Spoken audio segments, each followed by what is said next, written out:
Bismillahirrahmanirrahim. Today I'm going to talk about the phrase Shahab and Mobin as shown in verse 18 of chapter 15 in Quran. I'm using Quran.com to show you these verses and the translation. So to give you the context, in these few verses, God is explaining the glorious skies that He has created. From verse 16 we read, "And we have placed within the heaven great stars and have beautified it for the observers. And we have protected it from every devil, expelled, except one who steals a hearing and is pursued by a clear burning flame." So this verse means if there's a Satan who wants or tries to hear the word of God without God's permission, then there's going to be a burning stone that will follow him and punish him for that.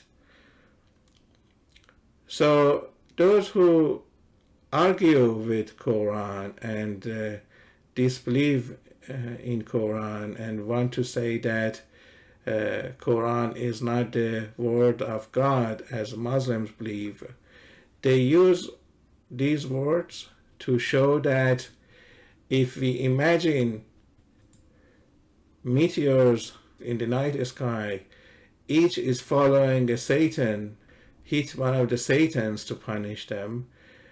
Since we cannot see any of the Satans, or we cannot prove this in any way, this is too far from being reasonable or acceptable for humans.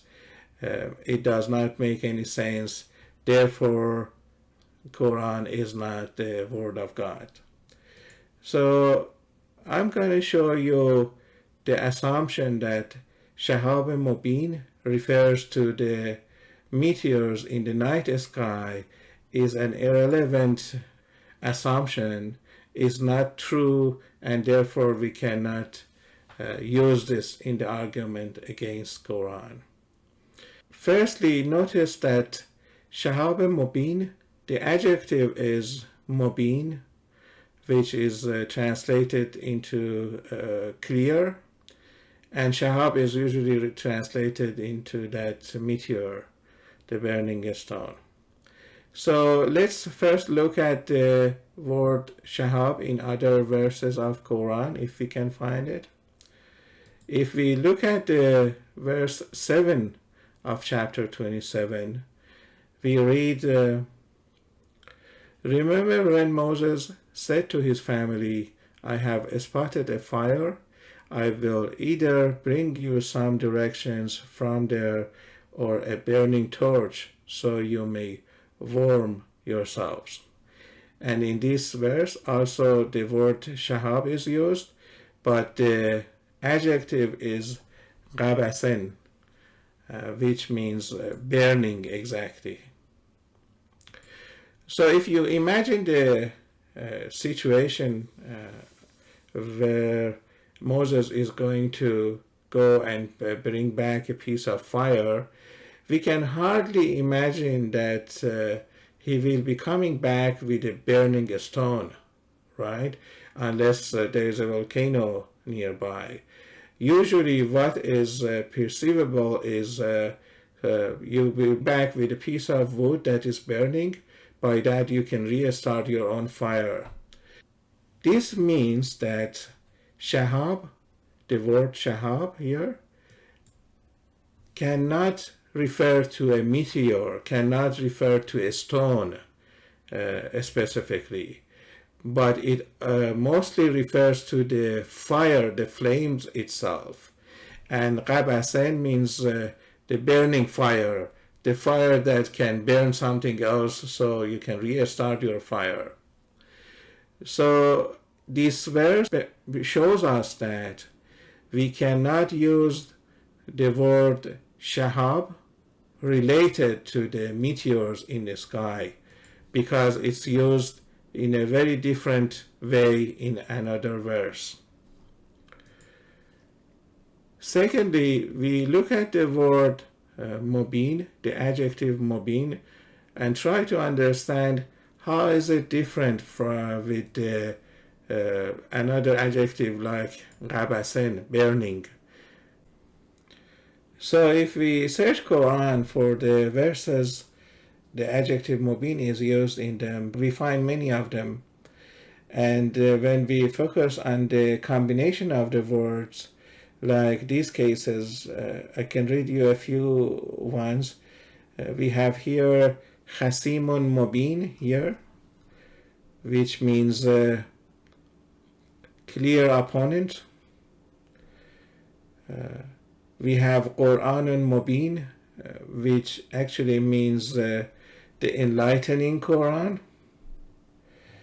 Lenafsahi Mobin, again, the apparent meaning is bright, but lenafs means the spiritual part of the humans, the non-material component of the humans.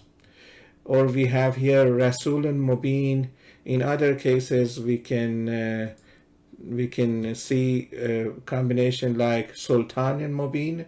Sultan means reason, and Sultan and Mubin means a decisive and clear reason. We also have Zalal and Mubin, means going to astray.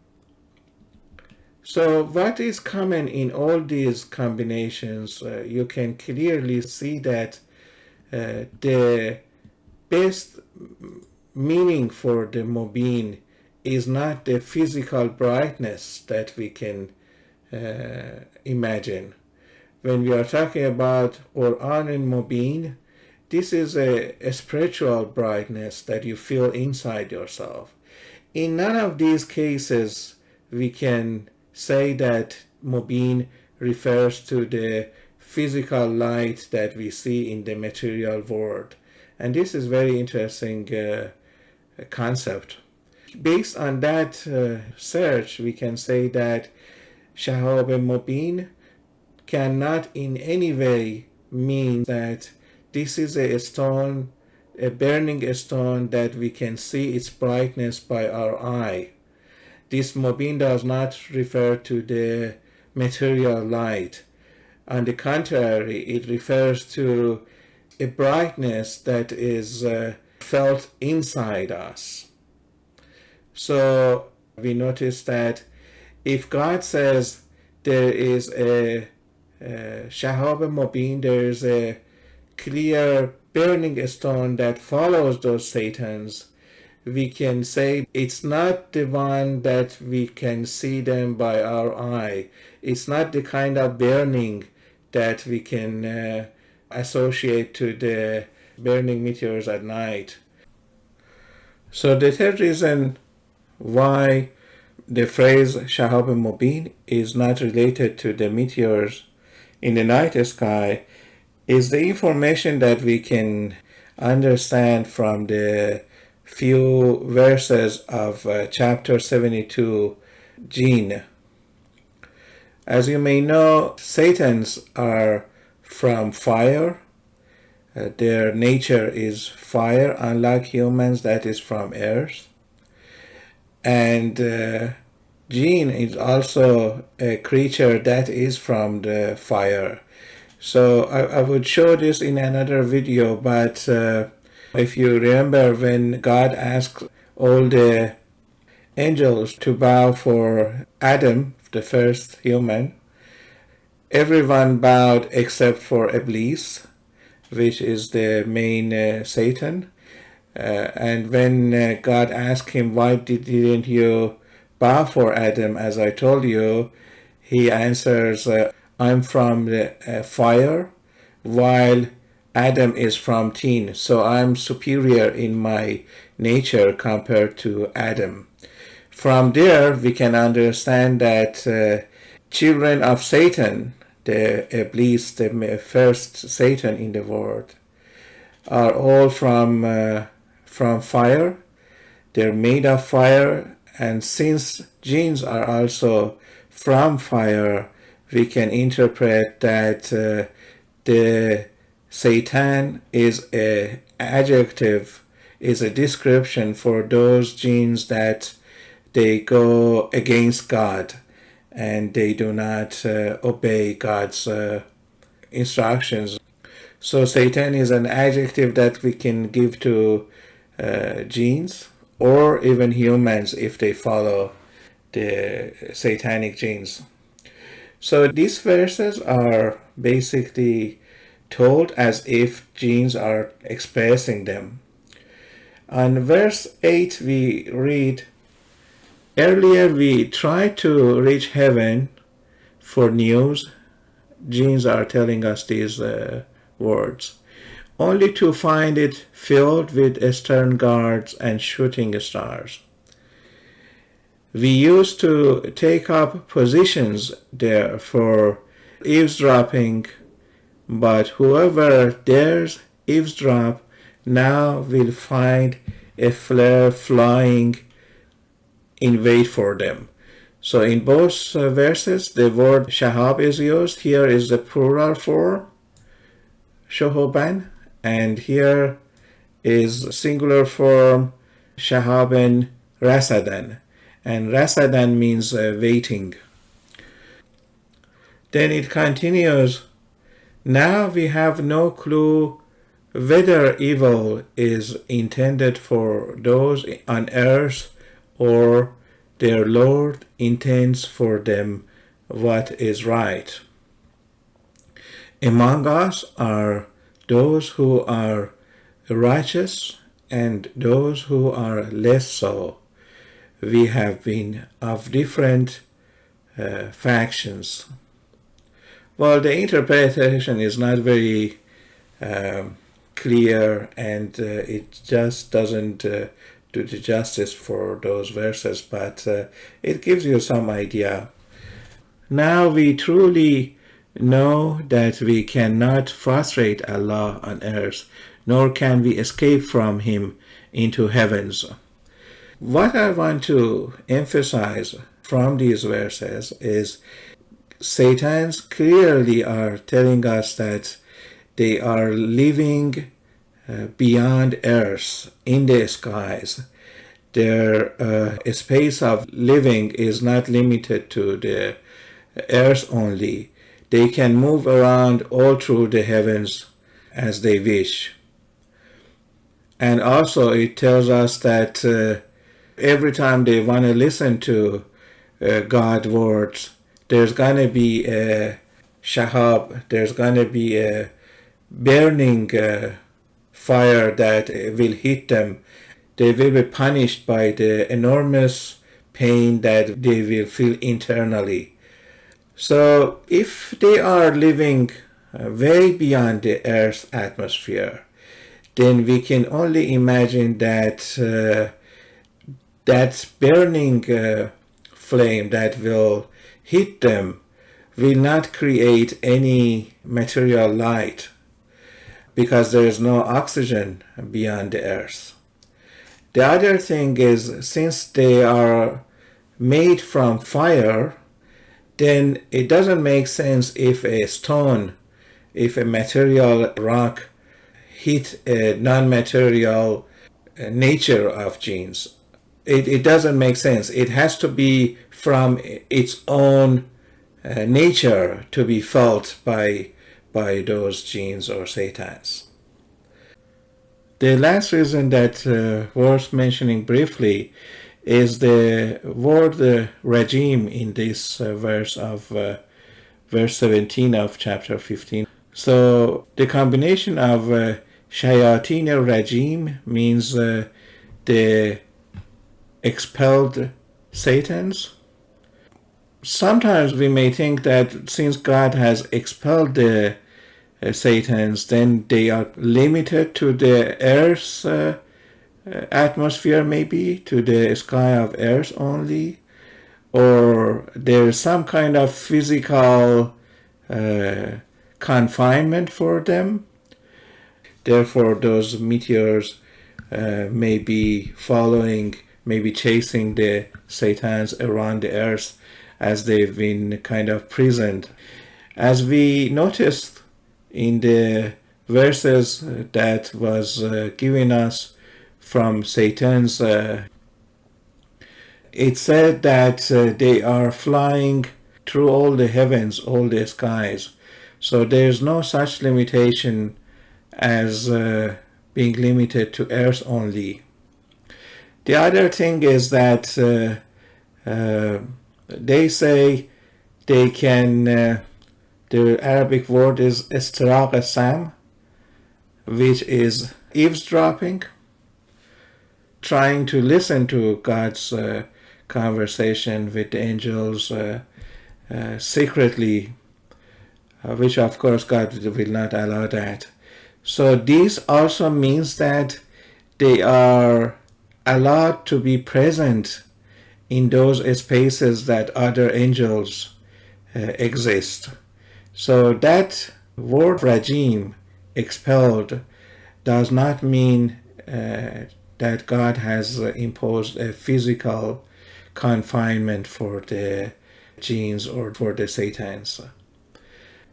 Therefore, we cannot say that since they are confined to the Earth's atmosphere, then these meteors should be chasing the Satans. We cannot say that based on the information we get from the jinns of Surah.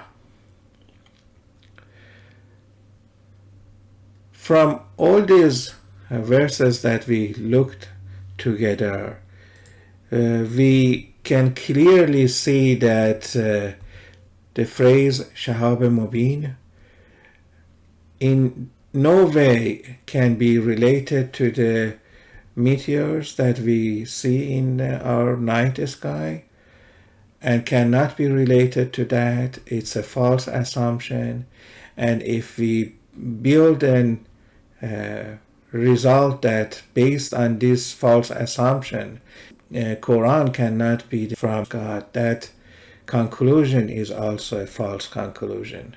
Why is that so? Because the word Shahab does not mean a stone. It means mostly a fire, refers to the flames and fire. Maybe the most important reason is the adjective of Mobin, which means a light that is felt internally, not the physical light that we can see with our eyes. And the reason is when there is a phrase of Quran Mobin in Quran itself, it doesn't mean the book of Quran that is glowing at night or in darkness. It means the Quran that enlightens your internal being, your soul. It illuminates your feelings. It elevates you. And it's very clear if someone wants to look at it from a believer point of view. We also talked about the space that jinns or Satans live, which is all the skies. They have access to all the skies. And because of that, since there's no oxygen beyond the atmosphere of Earth, even if a stone would hit them, it does not lead to any fire or anything, any burning. And lastly, since their nature, jinns and Satans, are from nar, which means fire, and that is completely an immaterial nature, then a material, earthy stone or rock would not be able to make any impact on the nature of immaterial. Therefore, it does not make sense to assume that Shahab Mobin means the meteors that we see in our night skies from Earth. I hope this has been helpful, and let me know your comments, which would be very helpful to me to know if you like me to continue with this kind of talks about Quran or not. Thank you very much. See you next time.